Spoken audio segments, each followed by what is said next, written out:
இது மகிமை நேரம். ஆண்டவராகிய இயேசு கிறிஸ்துவின் ஈடு இணையற்ற நாமத்தில் மகிமை டிவி நேயர்களை இந்த மகிமை நேர நிகழ்ச்சிக்கு அன்புடன் வாழ்த்தி வரவேற்கிறேன். இந்த நாட்களில் உண்மையான ஆசீர்வாதம் எது அப்படின்னு சொல்லி நம்ம தியானித்து வருகிறோம்.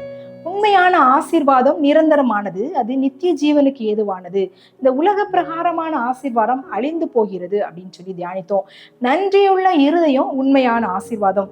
பாவம் மன்னிப்பின் நிச்சயத்தை பெறுவது உண்மையான ஆசீர்வாதம். பரிசுத்தமான வாழ்வு வாழ்வது உண்மையான ஆசீர்வாதம் அப்படின்னு சொல்லி தியானித்தோம். இந்த நாளுக்குரிய சிந்தனைக்கு ஆதாரமாக எடுத்துக்கொண்ட வசனம் 2 கொரிந்தியர் 3ஆம் அதிகாரம் 18ஆம் வசனம். ஆவியாயிருக்கிற கர்த்தரால் அந்த சாயலாக தானே மகிமையின் மேல் மகிமை அடைந்து மறுரூபப்படுகிறோம் அப்படின்னு இந்த வசனம் சொல்லப்பட்டிருக்கிறது. நாம் மகிமையின் மேல் மகிமை அடைந்து மறுரூபப்படுகிறோம். கிறிஸ்துவின் தேவனின் சாயலாக மாறுவது ஆசீர்வாதத்தின் உச்சம். ஆசீர்வாதத்தின் உச்சமாக ஆண்டவருடைய சாயலாக, தேவனுடைய சாயலாக நாம் மறுரூபமாக்கப்படுவதுதான் ஆசீர்வாதத்தின் உச்சம். ஆண்டவருடைய வருகையில நம்ம எடுக்கப்படும் போது அவரை போல நாமும் மறுரூபமாக்கப்படுகிறோம். ஆனா இந்த உலக வாழ்க்கையிலும் ஆண்டவருடைய சாயலை, தேவனின் சாயலை நாம் காண்பிக்கிறவர்களாக, அப்படி மாறுகிறவர்களாக நம்ம பிரயாசப்படணும். பாவ மன்னிப்பின் நிச்சயத்தை பெற்றுக்கொண்டோம், பரிசுத்த வாழ்வு வாழுகிறோம் அப்படின்னா ஆண்டவரின் சாயலை நாம் தரித்து கொள்கிறோம். அவரை போல இந்த உலகத்துல வாழுகிறோம். அது ஆசீர்வாதத்துக்கு எல்லாம் உச்சமாய் காணப்படுகிறது. இதைவிட மிகப்பெரிய ஆசீர்வாதம் வேற ஒன்றும் இல்லை என்றுதான் நம்ம சொல்லலாம். ஆசீர்வாதம் அப்படின்றது இந்த வெளி பிரகாரமாக காணப்படுகிற ஆசீர்வாதம் இல்ல, நம்முடைய வாழ்வில, நம்முடைய உள்ளத்துல மாறுகிற மாற்றங்களை தான் இந்த ஆண்டோடைய சாயலை நம்ம வெளிப்படுத்த முடியும். நம்முடைய ஆவிக்குரிய வாழ்க்கையில உள்ளான மனிதன் கிறிஸ்துவின் சிந்தையாய் காணப்பட்டால், உள்ளார்ந்த மாற்றம் அடைந்தவனாய் காணப்படும் போது மாத்திரமே தேவனின் சாயலை நம்ம வெளிப்படுத்த முடியும். பாவத்துல இருந்து பரிசுத்தமான வாழ்வுக்கு நம்ம செல்லணும் அப்படின்னு முதலாவது இந்த காரியத்தை நம்ம தியானிக்கலாம். நாம் ஆண்டவருடைய சாயலாய் மாற்றப்படும் போது பாவத்திலிருந்து நாம் பரிசுத்தமாக்கப்படுகிறோம் அப்படின்றதா. இந்த மோசேயை குறித்து நம்ம தியானித்தோமானால், மோசே எபிரேய மனுஷனாய் காணப்படுகிறான். பார்வோனுடைய குமாரத்தியிடம் வளர்க்கப்படுகிறான். அவன் அந்த பார்வோனுடைய சகல எல்லா விதமான வில் வித்தைகள் எல்லாவற்றையும் அவன் கற்று தேர்ந்தவனாய் காணப்படுகிறான். அவன் கோபமுள்ள மனிதனாய் காணப்படுகிறான். ஏன்னா 2 எகிப்தியரும் எபிரேயரும் சண்டை போடுறாங்க. 2 பேரு. அவன் எகிப்தியனை கொன்று புதைக்கிறான்.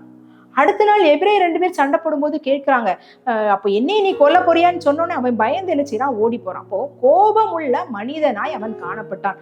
அந்த கோபத்தின் மூலமாக அவன் கொலை செய்தான் அப்படின்னு சொல்லி நம்ம பார்க்கிறோம். ஆனா அவன் ஆண்டவருடைய பிரசன்னத்தை, அந்த முச்செடியில அவருடைய தரிசனத்தை பார்த்த பின்பதாக அவனுடைய வாழ்க்கை மாறினது அப்படின்னு சொல்லி நம்ம பார்க்கலாம். அவனுடைய வாழ்க்கை மாறினது. அவன் பாவத்தில் இருந்தான், மீண்டுமாய் பரிசுத்தமாய் வாழ்ந்தான். ஆண்டவருடைய பிரசன்னத்தை, ஆண்டவருடைய அன்பை ருசித்ததற்கு பின்பதாக அவன் பரிசுத்தமாய் மாற்றப்படுகிறான். என்னாகமம் 12:3 மோசேயானவன் பூமியில் உள்ள எல்லா மனிதரிலும் மிகுந்த சாந்த குணம் உள்ளவனாய் இருந்தான் அப்படின்னு சொல்லப்பட்டிருக்குது. அவன் கோபமாய் கொலை செய்த மோசே அவன் மாற்றப்பட்ட பின்பதாக எப்படி சொல்லப்பட்டிருக்கிறது, பூமியில் உள்ள மனிதரில் எல்லாம் சாந்த குணம் உள்ளவனாயிருந்தான். சாந்த குணம் ஆண்டவருடைய ஒரு பண்பு. உங்கள் சாந்த குணம் எல்லா மனுஷருக்கும் தெரிந்திருக்க கடவது அப்படின்னு வேதத்துல நம்ம வாசிக்கிறோம். அப்போ பாவத்திலிருந்து நம்ம பரிசுத்தமாய் வாழும்போது தேவனுடைய சாயலுக்கு நம்ம ஒப்பானவர்களாக மாற்றப்படுகிறோம். அவர் மாறினாரு. யாரு? மோசே மாறுகிறார். இந்த முச்செடி அனுபவத்துக்கு பின்பதாக அவர் மாற்றம் அடைகிறார். அவருடைய மனநிலை மாறுகிறது.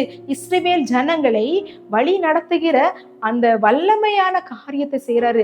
அவர் ஒருவேளை அந்த கோபத்தோடு, அந்த கோப குணத்தோடு இந்த இஸ்ரவேல் ஜனங்களை வழி நடத்தி இருந்தாருன்னா, அந்த மக்கள்லாம் அவங்ககிட்ட கோபப்படும் போது அவருடைய ரியாக்ஷன் எப்படி இருந்திருக்கும் கொஞ்சம் யோசித்து பாருங்க. ஆனா சாந்த குணம் உள்ளவனாய் மாறினதுனால மிகச்சிறந்த தலைவனாய் அவர்களை வழி நடத்த ஆண்டவர் வழி செய்தார்.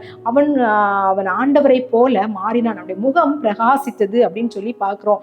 நம்மிடத்துல பாவம் காணப்படும் போது நம்மை அது அழகிழக்க செய்யும். நம்முடைய குணநலங்கள் அது என்ன செய்யும், கடினமாய் காணப்படும். அது நம்மை அழகிழக்க செய்யும். ஆனா நாம் பரிசுத்தமாய் வாழும்போது, தேவனுடைய சமூகத்துல அவருடைய சாயலாய் நம்மை பரிசுத்தமாய் வாழும்போது, அது அவருடைய சாயலுக்கு ஒப்பானவர்களாக நம்மை மாற்றும் என்பதுல எந்த விதமான சந்தேகம் இல்லை. அடுத்தபடியாக ஆண்டவருடைய சாயல் நம்ம என்ன செய்யும் அப்படின்னா, சுயமாய் நாம் சிந்திக்காதபடிக்கு தியாகமாக நம்மை மாற்றும்.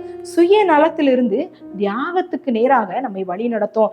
அதற்கு நம்ம எடுத்துக்காட்டாக நம்ம எஸ்தருடைய வாழ்க்கை குறித்து நம்ம பார்க்கலாம். அவ ஒரு ராஜ ஸ்திரீயா காணப்படுகிறா. அவள் ராணி, அரசரின் மனைவி. அவ அதிகாரத்துல இருக்கிறா. அவளுடைய ஆடம்பரமான வாழ்க்கை, அரண்மனை வாழ்க்கையில சுகபோகமாய் அவள் வாழுகிறாள்.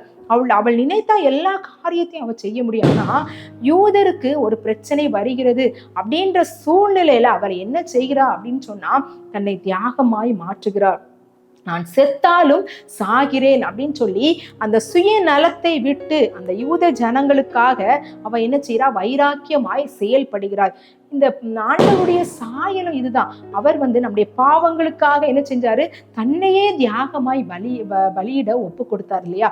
அதே போல அவருடைய சாயலாய் நம்மை மாறும்போது நமக்காக மாத்திரமல்ல, நம்முடைய சுயநலமான காரியங்களை மாத்திரம் நம்ம சிந்திக்காதபடி, நம்ம பொது நலமான காரியங்களை செய்கிறவர்களாக, தியாகம் உள்ளவர்களாக அது நம்மை மாற்றும் அப்படின்றதுல எந்த விதமான சந்தேகம் இல்லை.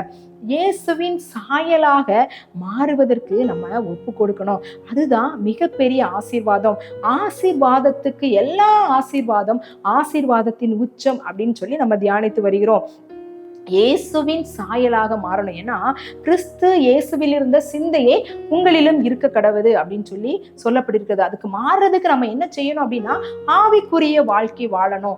இந்த ஆவிக்குரிய வாழ்க்கை, ஆவிக்குரிய சிந்தை, மாம்சத்துக்குரிய காரியங்களை வெறுத்து ஆவிக்குரிய காரியங்களை செய்யும் போது மாத்திரமே நாம் ஆண்டவருடைய சாயலாக மாற்றப்பட முடியும். அவருக்காக வைராக்கியம் பாராட்ட முடியும். அவருடைய பாரங்களை நம்ம சுமந்து அவரை போல நம்ம செய்ய முடியும். ஆண்டவருடைய சாயலாக நம்ம மாற்றப்படும் போது நாம் ஒரு நடமாடும் வேத புத்தகமாக நம்ம மாறிவிடுவோம். நம்மை பார்க்கிறவர்கள் ஆண்டவரை தரிசிக்கிறவர்களாக, அவரை நம்மில் காண்கிறவர்களாக அது நம்மை மாற்றும் அப்படின்றதுல எந்த விதமான சந்தேகம் இல்லை.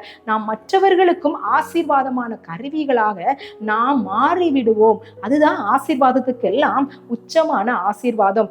ஹட்சன் டெய்லர் அப்படின்ற ஒரு மிஷனரி இருந்தார். அவர் நல்ல சுகபோகமாய் வாழ்ந்தவர் தான். ஆனா ஆண்டவருடைய அன்பு அவரை நெருக்கினதுனால, ஆண்டவரை போல நான் வாழ்வேன் அப்படின்னு சொல்லி சீனாவுக்கு மிஷனரியா போறாரு.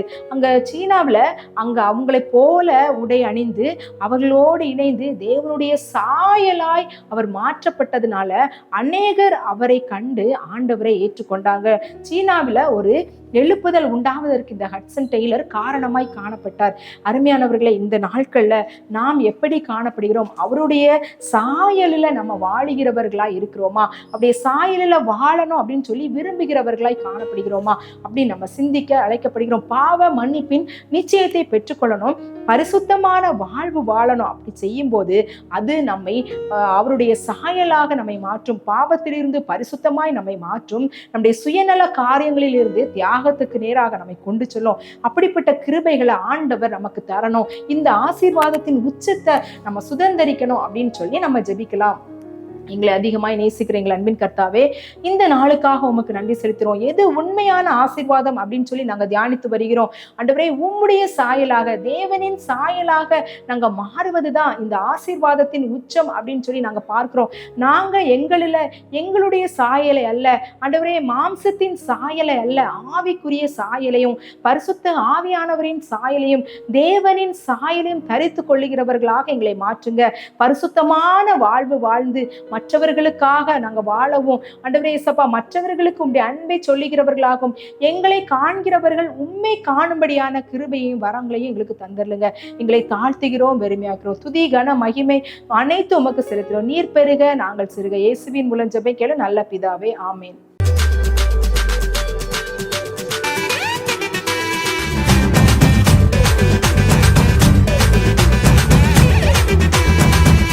மகிமை மகிமை மகிமை